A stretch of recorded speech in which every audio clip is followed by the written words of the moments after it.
Hello, hello guys! Mapagpalang Biyernes, 4th of July sa amin bukas.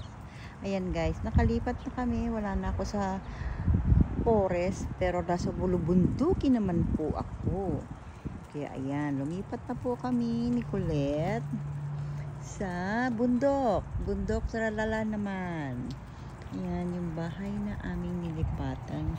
Medyo maayos na ngayon kasi pinaayos na. Pero may mga sira pa rin. Pero maayos-ayos na ngayon. Maganda ang aming mga kapitbahay. Maganda ang mga bahay nila.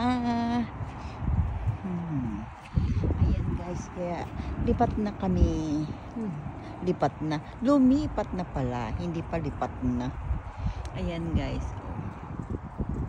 Malapit kami sa Los Angeles, California. Like parang 1 oras kalahati, mga ganun lang ang layo.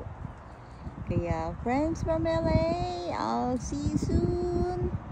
Kaya ayan, lipat-lipat pag may time. Huwag magkakasakit, bawal magkasakit. O diba may purse pa doon sa bubong. Saka pa. Ayan guys, medyo maayos naman kaysa to sa apartment. Kaysa sa apartment namin dati, okay ang apartment. Pero okay naman mga neighborhood here. Here, kasi wala naman sila palagi. Wala kang makikita mga kapitbahay na nagmamarites na katulad ko. Ayan. Ako lang ang marites dito.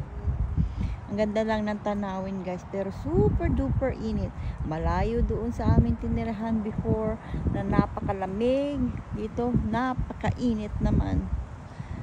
So ayan guys, hopefully everything goes well. Magandang buhay everybody. Wish us luck.